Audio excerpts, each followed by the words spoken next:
Hello दोस्तों, आज मैं लेके आई हूँ आपके जीवन में अमूल्य बातें। तो इस बातों को भूल कर भी ना किसी को बताएं अपने ये राज। तो पहला, अपने परिवार की दिक्कत कभी भी किसी के साथ साझा ना करें। सभी के परिवार में दिक्कतें होती है, लेकिन इन्हें बताना मूर्खता ही है। ऐसा कहा जाता है कि हर घर में अपने आप में एक अलग ही दुनिया है।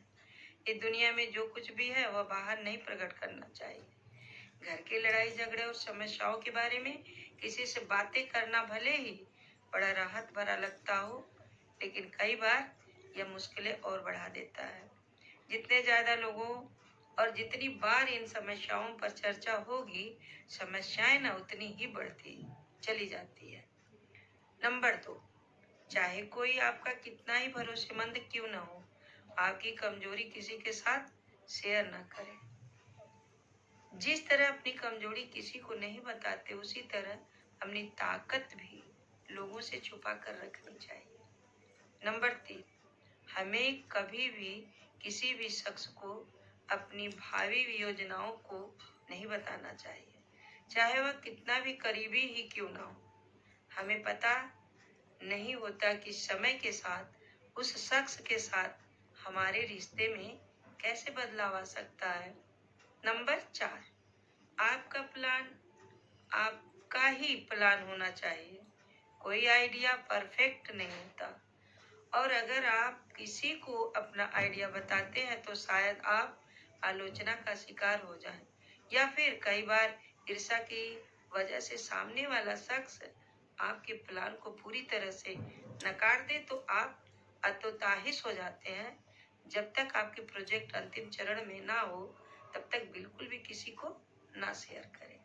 नंबर 5, हर किसी की जिंदगी में कुछ बेहद निजी और गोपनीय बातें होती हैं।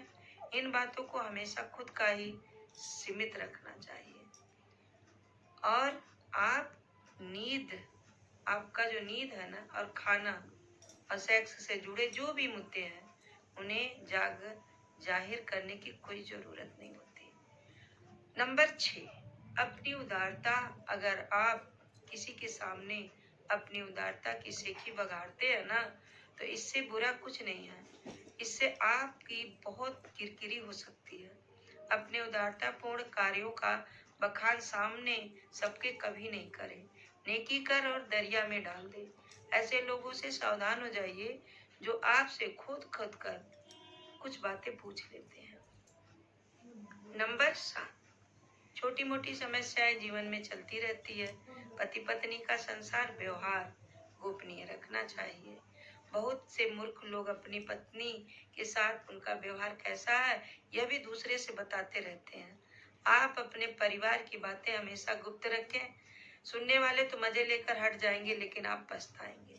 नंबर 8, घर का रहस्य। बहुत से ऐसे लोग हैं जो अपने घर में हर किसी की एंट्री कर देते हैं और घर के कोने कोने से सभी को अवगत कर देते हैं। जो लोग आपके विश्वास पात्र है ना, उन्हें जरूरी इसकी छूट दी जा सकती है। नंबर 8, घर का रहस्य। बहुत से ऐसे लोग हैं जो आपके घर में हर किसी की एंट्री कर देते हैं और घर के कोने कोने से सभी की अवगत करा देते हैं।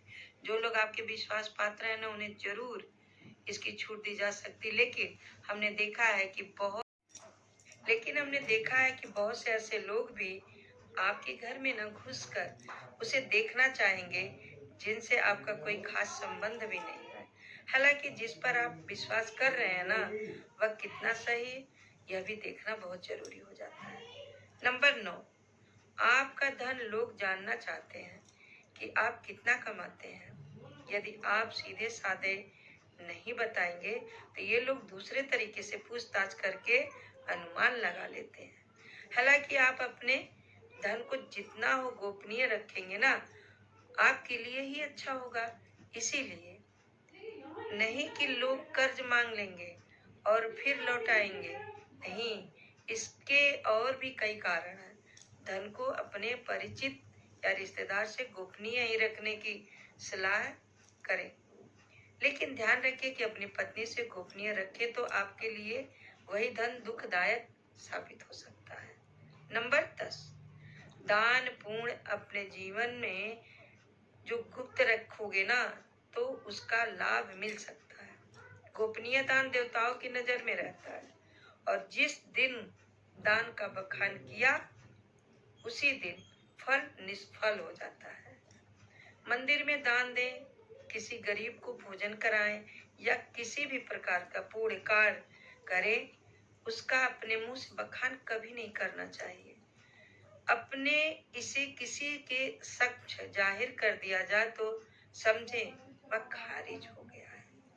नंबर 11, गुरु मंत्र साधना और तप। यदि आपने किसी योग्य गुरु से दीक्षा ली है तो उसके द्वारा किया गया गुरु मंत्र गोपनीय रखें।